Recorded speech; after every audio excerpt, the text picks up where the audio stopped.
Este programa es presentado por English Spot, Teaching the Future. y Camerino, Professional Makeup. Te invitamos a visitar el Fashion Showroom y Boutique Araveney, donde encontrarás la maravillosa ropa y accesorios que luzco en este programa.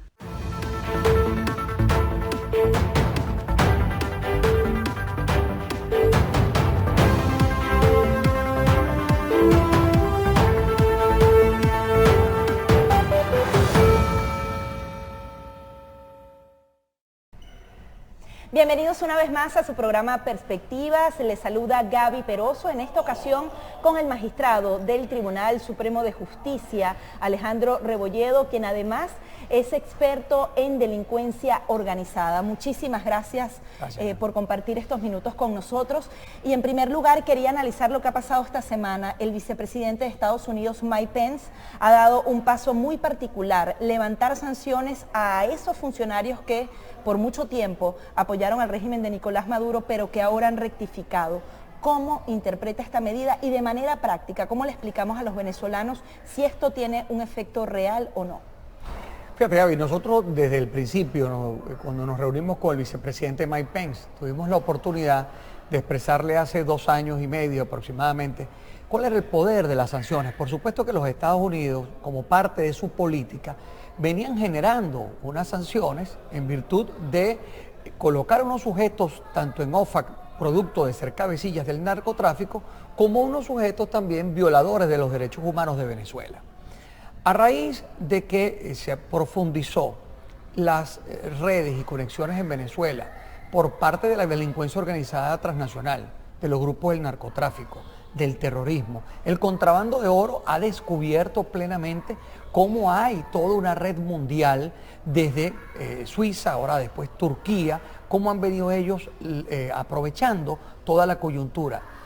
Los testaferros, los gatekeepers, los porteros de estos sujetos han tratado de todas formas tratar de salirse de las sanciones. Entonces, una de las áreas o de las visiones de la ruta de la política de las sanciones por parte del presidente Trump, del vicepresidente Mike Pence, de Pompeo, de Bolton, de Elliot Abrams, es que puedan manejar el tema de las sanciones como una forma de maniobrar políticamente bajo el punto de vista de no llevar todavía, digamos, la expresión más dura o más fuerte por ahora hasta este momento.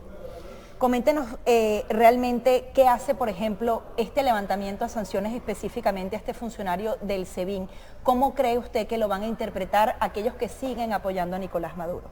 Bueno, mire, yo soy de la corriente de que todos aquellos que estén apoyando a la tragedia venezolana, todos aquellos que estén tratando de no meterse en el asunto, sino teniendo territorios grises o siendo medias tintas, deben tener sanciones muy severas, porque nos ha pasado, Gaby, que tú encuentras a estos sujetos pavoneándose por todos los Estados Unidos, ellos y su familia, comprando propiedades, teniendo un estilo de vida como que si no estuviera pasando nada en Venezuela. Entonces, uno de los alcances que deben tener las sanciones, o que están teniendo las sanciones, es que todos los vinculados a ellos también les alcance las sanciones. Por ejemplo, la muerte financiera con las tarjetas de crédito o con todas las operaciones financieras. ¿Cómo es eso? Al estar sancionados empresas de Estados Unidos que no pueden justamente suministrar estas herramientas financieras, ellos no pueden utilizar su tarjeta de crédito, por ejemplo, en Miami o en Roma. Claro, porque una vez que un sujeto es colocado en la lista OFAC, este sujeto pasa a tener un mayor monitoreo y pasa a estar en una lista negra y empieza a tener una muerte financiera. Porque ningún banco quiere tener relación con un sujeto que esté en OFAC, porque tiene sanción por parte del Departamento del Tesoro. Ningún banco en el mundo que tenga negocios con el dólar americano se va a arriesgar a perder su licencia o tener una multa en virtud de que una persona pueda estar haciendo negocio con una persona que esté en la lista OFAC. Pero eso alcanza a su entorno, porque cualquier transferencia, cualquier firma de un negocio o cualquier maniobra que ellos puedan tratar de hacer también los vincula. Por eso que decía un sujeto en estos días que a ellos no les importaba que los sancionaran porque ellos no tenían cuenta en los Estados Unidos. Bueno, a lo mejor a él no le puede preocupar, pero todos sus vinculados, relacionados y familiares están muy preocupados porque ellos no pueden tener maniobra en los Estados Unidos. Y hemos dicho que banqueros, que se han relacionado con ellos, que han sido testaferros de igual forma, y profesionales del lavado de dinero los han ayudado a enmascarar ese dinero y por supuesto tienen mucha responsabilidad. Coméntenos cómo es justamente ese movimiento del dinero. Hay muchos que aseguran que bueno, son sanciones individuales, los afectan de manera personal, pero hay otros que aseguran que esas sanciones individuales no permiten el financiamiento interno del régimen para mantenerse, que más allá de las sanciones que tienen que ver con el petróleo, estas mismas les están afectando en el funcionamiento interno. ¿Es así? Es así porque primero se comenzaron con las sanciones individuales, pero posteriormente el Departamento del Tesoro, el FINCE, ha hecho una serie de resoluciones donde igualmente se ha involucrado a PDVSA y se ha involucrado, por ejemplo, a Subinca, a CanTV, a Movilnet y todo lo que tiene que ver con Sencoex. Es decir, le dicen a los bancos permanentemente que todo lo que tengan relaciones con este tipo de negocios deben tener un mayor monitoreo con este tipo de cuentas. Es decir, todos aquellos que estén relacionados con los negocios que pueda estar siendo el régimen de Venezuela tienen un problema para operar. Fíjate lo que pasó con Sencoex, por darte un ejemplo. Sujetos que pedían $1 preferencial para traer algún producto a Venezuela o llevar algún producto a Venezuela. Esos sujetos, entre otras cosas que se descubre, es que ellos en los Estados Unidos, por decir, tenían una compañía. Esta compañía que pedía en Venezuela, le pedía a un proveedor en los Estados Unidos, pero era el mismo sujeto, es decir, el mismo propietario de la empresa. Es decir, este sujeto se pagaba y se daba el vuelto para cometer un fraude con sobreprecios y mercancías que muchísimas veces no llegaron a Venezuela. Ahora esas transacciones no las pueden hacer. Esas transacciones no las pueden hacer, incluso muchas están bloqueadas, muchas están congeladas. En el rastreo que se está haciendo mundialmente, se está persiguiendo todas esas cuentas y todos los sujetos que han colaborado, apoyado y están vinculados a ellos.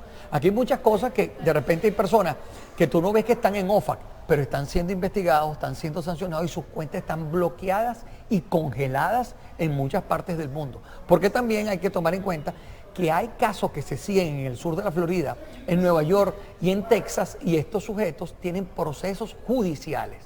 La primera fase en los delitos de delincuencia organizada es ofrecerle, proponerle al investigado cooperar. Todos están cooperando.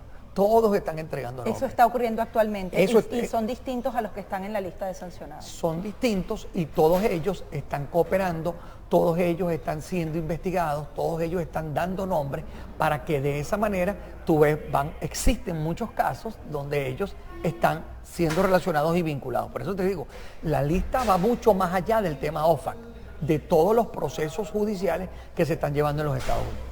Es decir, este incentivo, porque así lo calificó el gobierno de Estados Unidos, funcionaría para que inmediatamente altos funcionarios del régimen de Maduro puedan dar un paso porque necesitan movilizar su dinero. ¿Cree que es efectiva la medida? Yo creo que hay una contraprestación en función de eso. Una cuestión es cuando el sujeto sí dice, bueno, ya no estás en OFAC, no estás en la lista OFAC, pero por supuesto ahí ese sujeto también está dispuesto a cooperar con las autoridades americanas para entregar una serie, primero de nombres, de rutas, de compañías o de información que nos pueda ir a un nivel mayor a desmantelar las redes de contrabando, las redes de narcotráfico y las vinculaciones del terrorismo con que tiene el crimen organizado de Venezuela.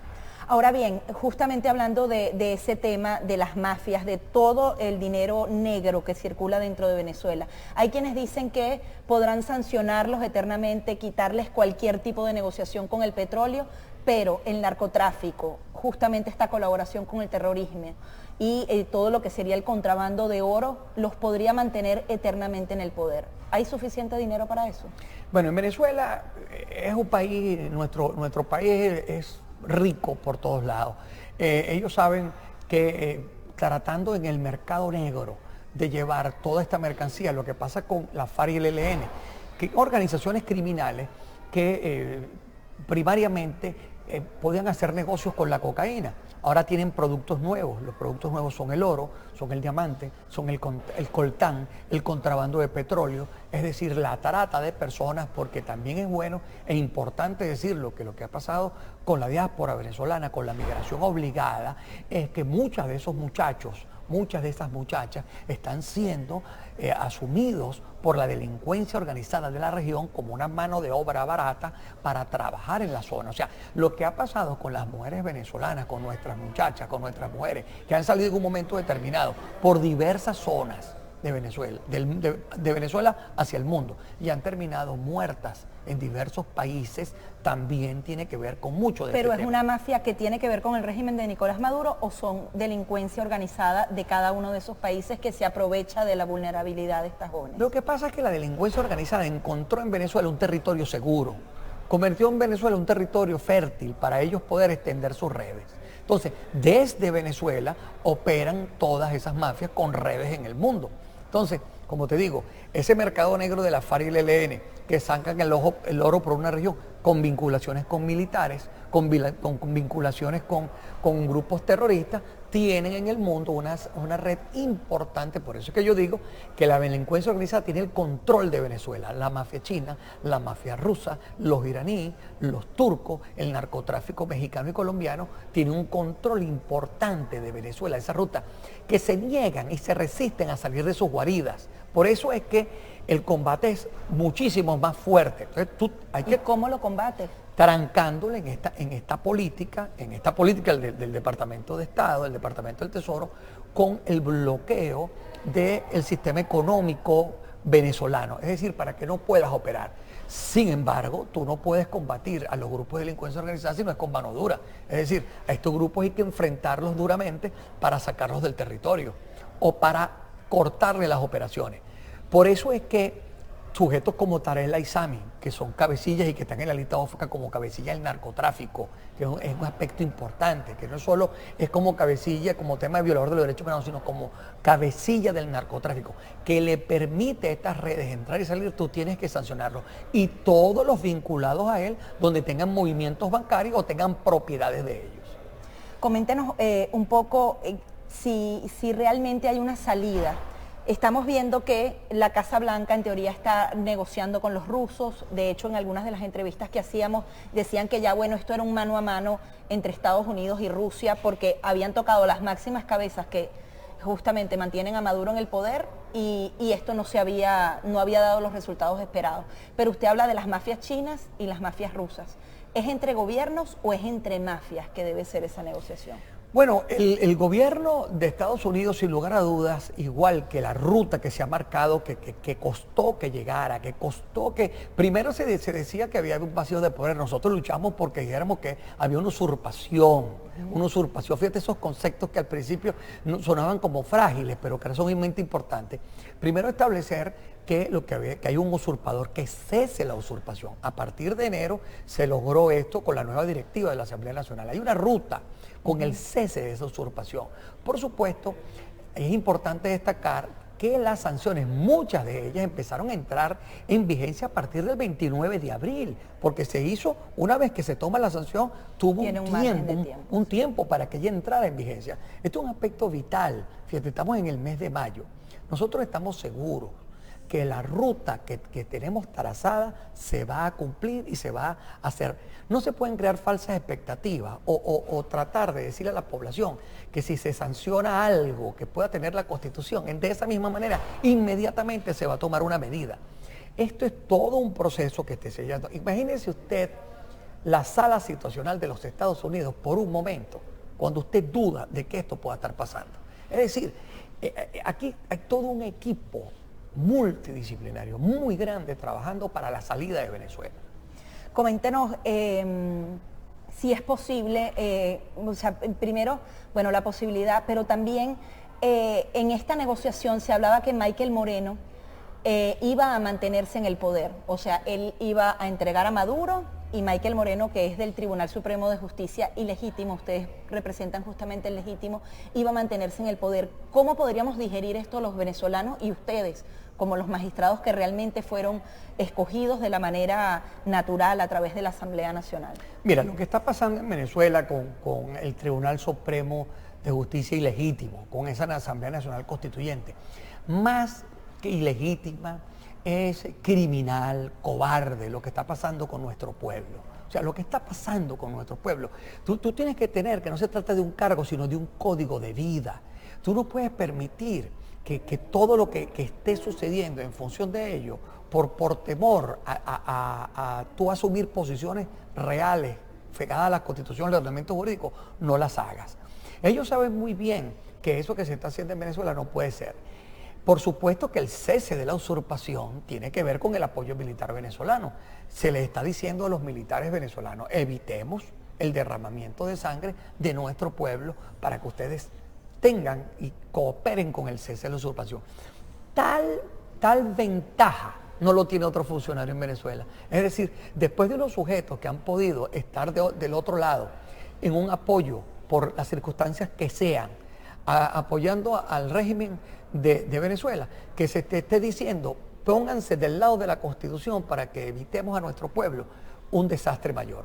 Pero es necesaria esa negociación, o sea, si se hubiese dado y Michael Moreno iba a permanecer en el Tribunal Supremo de Justicia y también Padrino López liderando, ¿era necesaria para lograr una transición en Venezuela? Al final... Mira, Gaby, yo no te puedo decir en qué tipo de negociación eso se planteó. Yo lo que creo que el Tribunal Supremo de Justicia es el llamado a darle la estabilidad al Estado. Por supuesto que estos sujetos que están usurpando allá y que han violado todo esto no pueden seguir en el Tribunal Supremo. Por una sencilla razón. Se juramentaron 13 magistrados principales y 20 suplentes en la juramentación que se hizo el 21 de julio. Los magistrados que quedan en Venezuela en ese restante, tiene que haber una nueva elección con respecto a ellos para que se complementen los 32 magistrados del Tribunal Supremo de Justicia. Eso se ha dicho por todos lados. Es decir, también la Asamblea Nacional dijo que esa decisión del tribunal ilegítimo no era válida y que esos magistrados eran ilegítimos, excepto los magistrados del 21 de julio juramentados de 2017. De tal manera que en este proceso del cese de la usurpación, lo primero que debemos llegar en avanzada son los magistrados juramentados, la recomposición que debe hacerse en el Tribunal Supremo para darle estabilidad al Estado. Si no se estabiliza el Estado, tú no puedes ir hacia adelante con los otros poderes. Lo que se negocie o no se negocie en función de ello, con violadores de derechos humanos, con traficantes de drogas, con financistas del terrorismo, con ladrones que se han robado a Venezuela por todos lados. Bueno, es muy difícil, es un tipo de negociación de ese tipo. Ahora, en el momento que tenga que existir la negociación de lo que se tenga que hacer, nosotros tenemos que pensar en 30 millones de venezolanos para buscar el cese de la usurpación y avanzar en lo que tenemos que hacer para el gobierno de transición y las elecciones que tengan que haber. Si cesara la usurpación, usted mañana mismo estaría en Venezuela justamente liderando esa estabilidad. Si cesa la usurpación, hay una gran responsabilidad por devolverle la estabilidad al Estado. Yo tengo que regresaría de inmediato a Venezuela, porque lo primero que debe darle la estabilidad al Estado es el Tribunal Supremo de Justicia. Ahí tiene que privar no intereses políticos, sino el pueblo de Venezuela y la Constitución. En función de eso y pensando en todo eso, tú tienes que avanzar para que puedan los demás poderes funcionar. Acuérdate que tú lo sabes muy bien, el Estado lo componen los poderes públicos, pero el único poder que debe tener la cabeza fría y no ir por un lado ni por el otro es el Poder Judicial, para darle estabilidad al Estado, para que el Poder Judicial funcione, para el Poder Legislativo funcione, el Poder Ejecutivo funcione, el Poder Electoral funcione, el Poder Moral funcione, y tú puedas generar la paz en los venezolanos. Si tú tienes un Tribunal Supremo de Justicia, que lo que se está es moldeando, en vez de estar ajustado de derecho, ajustando el derecho, ligados con diferentes grupos criminales, tú no puedes darle estabilidad al Estado. Al final tiene que haber entonces justicia para que haya paz. Es que la única manera que exista la posibilidad de paz en los venezolanos y podamos tener el país que nosotros, no solo que tenemos, que nos merecemos, que tengamos que todos los venezolanos. Y hay algo importante que yo quisiera decir en tu programa. Mira, hay un reconocimiento que hay que hacerle a la diáspora. A muchas personas me han dicho que no quieren regresar a Venezuela porque ya se instalaron en diversos países, que ya están instalados. Ese exilio que se va a quedar, o por llamarlo de alguna manera, esos venezolanos que se van a quedar de alguna manera en cada país, esos venezolanos deben tener un reconocimiento en cada uno de esos países que incida de igual forma en decisiones en Venezuela, porque ha sido fundamental la lucha de muchísimos venezolanos afuera para que también pase en Venezuela. Bueno, esas son las discusiones que tenemos en grupos aquí, que pertenecemos, hablando en diversos escenarios con ellos, que es lo que se piensa en ese retorno. O sea, hay un trabajo que se está haciendo, aparte del tema de la justicia, las sanciones, que estamos muy involucrados en ello, en el tema de lo que debemos hacer para el nuevo Poder Judicial, las necesidades del Poder Judicial. ¿Qué está pidiendo el Poder Judicial? ¿Qué necesita para tener una justicia transparente y fuerte? ¿Y qué se está necesitando de igual manera para que podamos tener una estabilidad del Estado? Pero lo primordial es eso. Las sanciones van a seguir, seguimos avanzando en las sanciones, estamos rastreando el dinero en todos lados. Nosotros calculamos que desde Venezuela se han lavado 800 mil millones de dólares. Desde Venezuela, no solo con el ingreso que así ha tenido Venezuela en petróleo, sino con los diversos tipos de contrabando y las diversas modalidades. ¿Y cuánto de podría actividades. estar congelado de ese monto? Es todavía muy poco. Es que es muy poco el dinero, porque acuérdate que tiene que existir asistencia legal mutua para que eso funcione, para que funcione realmente. Pero nosotros, mira, hay grupos internacionales dedicados a la recuperación de bienes, entes internacionales, cómo orientar, cómo recuperar los bienes, más allá de aquellos que quieren aprovecharse de esas situaciones. Grupos que por eso lo importante es que tengamos la estabilidad del Estado para que esos grupos que estamos creando por fuera de Venezuela puedan cooperar para la ayuda y la restitución del Estado de Derecho en Venezuela. Muchísimas gracias, doctor Muchas gracias a Rebolledo. usted, muy amable. Eran las palabras de Alejandro Rebolledo, magistrado del Tribunal Supremo de Justicia legítimo y adicionalmente un experto en delincuencia organizada, justamente aplaudiendo esta política de Estados Unidos de dar estos incentivos a todas aquellas personas que quieran nuevamente que retorne la democracia en Venezuela, poder entonces así buscar una solución pacífica para Venezuela. Este programa es presentado por English Spot, Teaching the Future. y Camerino Professional Makeup. Te invitamos a visitar el Fashion Showroom y Boutique Araveney, donde encontrarás la maravillosa ropa y accesorios que luzco en este programa.